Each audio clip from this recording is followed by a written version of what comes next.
Hello, welcome. It's Friday night, August the 27th.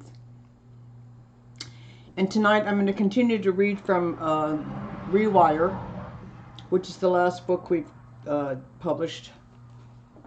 We're working on the 8th draft. So the thing about the Walkerville books, Walkerville Desires series, is that it's about family. I read, the parts I read last night were 2 breakfast scenes, right?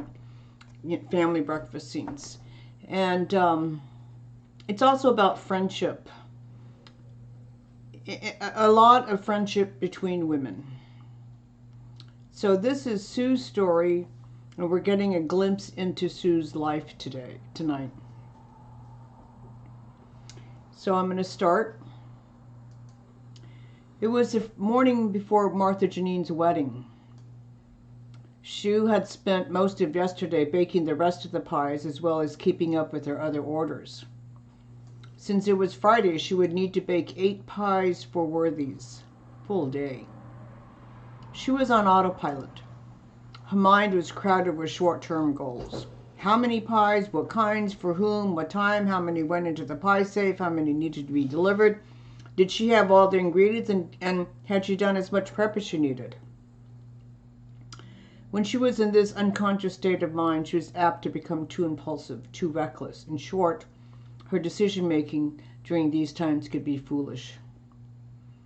As she made up another batch of lemon filling, she remembered a phone call she made to her mother almost 10 years ago when she was in this type of mood. Her mother was in her usual either drugged or drunken state, perhaps both. In her throaty, nicotine-cratered voice, she blamed Sue. "You shamed me by running away. You ruined my life." Sue didn't respond. She didn't tell her mother that Ronnie had died. Instead, she listened in silence. In disgust, her mother's last words to her were, "Don't call me anymore." She had made enough filling for 8 pies. She was still in production mode. Next came 6 apple pies, 10 pecan pies, and that would be her day. All the pies for the wedding were finished and were sitting in Bree's walk-in. Winding down after a pressure day like she'd had was difficult. Her subconscious was still on list mode, checking and rechecking, making sure she didn't forget something. She consulted her chores for the day. She had checked off each item. Sue felt she deserved to feel good about herself. Gazing out the back door like a collapsed balloon, she imagined floating alone in the ether, watching the day go by, examining her life.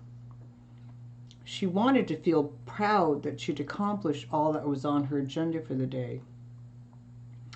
Instead, she took a deep breath, trying to identify the feeling she was experiencing. Lonely. The word sucked the life out of her. Loneliness should be an alien concept to her, forbidden as it was for her to feel. The feelings clamoring to the first surface were too dangerous, too full of longing and lack. Despite the warring within herself, she dared to wonder what her life would feel like to have friends to laugh with or do things with, friends to confide in. As a youngster, friendships were avoided at all cost. Friendships were reciprocal. She was bright enough to realize that to have a friend, she would need to be a friend. The potential risks were too shameful, too painful. How could she have friends come to the shoddy apartment she and her mother shared, with the grimy orange shag wall-to-wall carpet, the horrid wallpaper, once pink roses now faded to nicotine drab? She knew this didn't look like other people's homes. She knew other people's mothers did not smell of day-old alcohol. She had brought that interior life with her to Walkerville. And the truth now was that she had an even bigger secret. Oh, on the surface, she was friends with Bree and Josie, but were they really her friends? Was she a friend?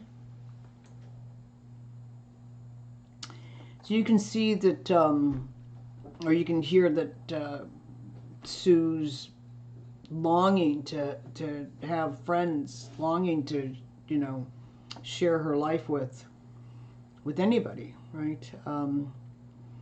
And we're as sick as our secrets, and she sure has a big one. So here's the next piece. She has, so the setup for this scene is that she's hanging out with Lorraine and Bree and Annie, and they're at Bree's shop, and they're outside drinking coffee and eating cake, and Bree and Annie had to go back inside to work, and Lorraine and Sue were still outside. Cowering into herself, Sue's thin body shook. She felt frozen. She rubbed her arms and felt her veins full of ice. She was freezing even in the warm spring afternoon. Her teeth began to chatter uncontrollably. Lorraine was alarmed and opened the back door, yelling, "I need a slug of whiskey out here!" She knelt by Sue, whose eyes were closed, her face pale. She was still shaking, still freezing. Lorraine rubbed her arms, coaxing her gently. "Sue, it's okay. You're okay. You've got friends here. You're not alone anymore." Bree and Annie rushed out. Bree brought out a small glass and a bottle of Jameson, a wedding gift from Torquil. Over Sue's head, the friends exchanged worried glances. Bree silently held up the bottle, and Lorraine nodded. Bree poured an inch and gave it to her. Lorraine nodded her thanks and took the glass. Seeing that Sue was shaking and her teeth were chattering, Annie knelt by her side and rubbed her arm briskly to stimulate her circulation. Lorraine sat on the bench next to Sue, enticing her with the whiskey. "Please take a sip. I think you may be in shock, and that's why you're so cold." Sue automatically turned her head away, revolted by the smell of alcohol. "I don't drink. My mom drank. I don't drink." Encouraging her, Lorraine whispered, "Just a sip for the shock. Then we'll get you a nice cup of tea or coffee, okay?" Still kneeling, Annie agreed with Lorraine, repeating, "Lorraine's right. Just one sip, just to feel your body start to warm up again. Then I'll go in and make you a cup of hot tea." Lorraine suggested, "With lots of sugar, please." Reluctantly, Sue brought the glass to her mouth. As if taking disgusting medicine, she sipped cautiously. The whiskey burned as it went down her throat. She began to cough, although she immediately felt warmer. "Good, good," soothed Lorraine, rubbing Sue's back. She was bent over, coughing, eyes stinging from the sip. Lorraine was right. She felt warm again, clearer. "I'm not freezing anymore. I don't know. I just went away somewhere else." Both Bree and Lorraine nodded. Lorraine said, "Talking about our problems makes them really real. We can't deny them or make them smaller. You just did that by talking." Bree glanced over Sue's head to Lorraine, mouthing, "What?" Lorraine mutely shook her head. Annie reappeared.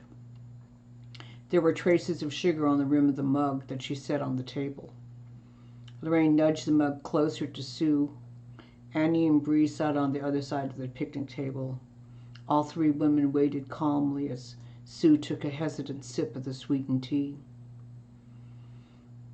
Sue wasn't sure why she felt ashamed and vulnerable. She wanted to crawl under the table until these women went away. She sighed, hoping to find the courage to make eye contact. When she looked up, Lorraine's amber eyes were teary, and Bree reached out across the table to touch her hand. Annie smiled gently. Sue did not feel any judgment from these women, only kindness and support. Wiping away tears, Sue blurted out in a single breath, "Ronnie used to beat me. I felt so much relief when he died, then I felt so guilty that I felt that way. And then I was afraid all of Walkerville would kick me out of town if I told you the truth about Ronnie, so I just kept quiet." This is a lot of information for all of them to process. There was a calm silence as the four women sat with Sue's vulnerability and shame. Lorraine, Bree, and Annie had all experienced shame and vulnerability for their own reasons. They all had come out the other side to a more hopeful future. After a few moments, Bree said, "As I look at the four of us, I'm struck that we are all newcomers to Walkerville. I, for one, did not know Ronnie Reynolds. I know that Rowan and Ted did. I don't think you, Lorraine, or you, Annie, knew him, right?"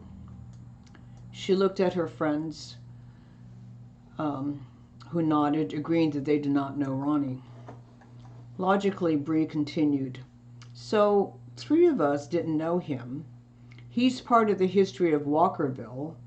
However, we know you, Sue. You're the pie lady. I don't know you as Ronnie's widow. You're my friend and we do business together.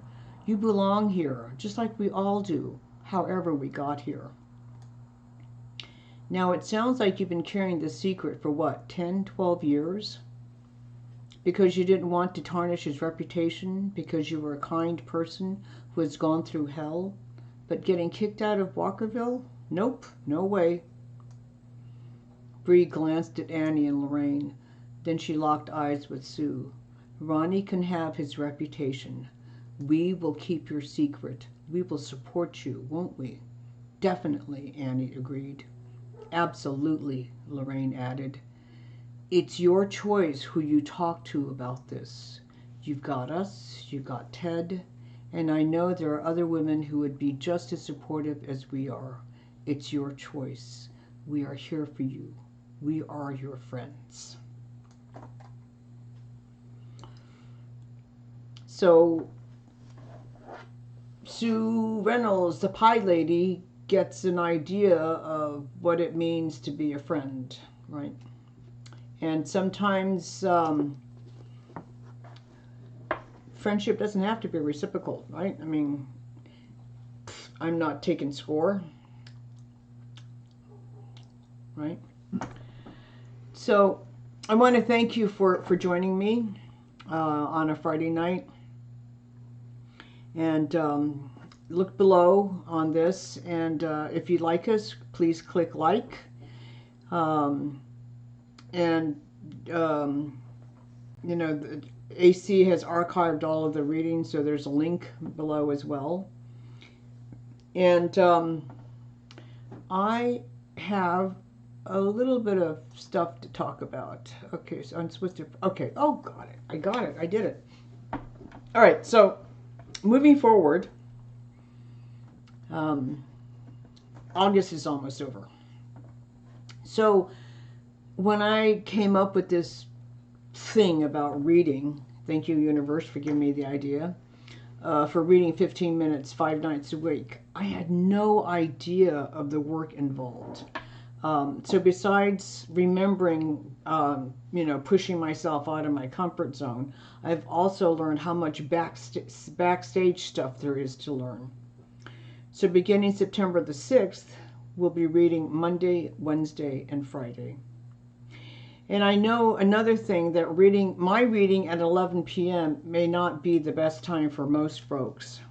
But that's the time that works for me, because I write at this time. I want to thank AC for doing his magic so that the readings are archived so that you can watch them at your special time, whenever that is. I want to get together with you guys on an ongoing basis, at least for a little bit longer. So we're going to take the rest. So we'll be reading I'll be reading on Monday night and Tuesday night, and then we're going to come back, take a few days off and come back on Monday the 6th. If you've got anything you want to ask me about, you can, like send me an email or chat or something. I'm going to read from some of the books that I've already published.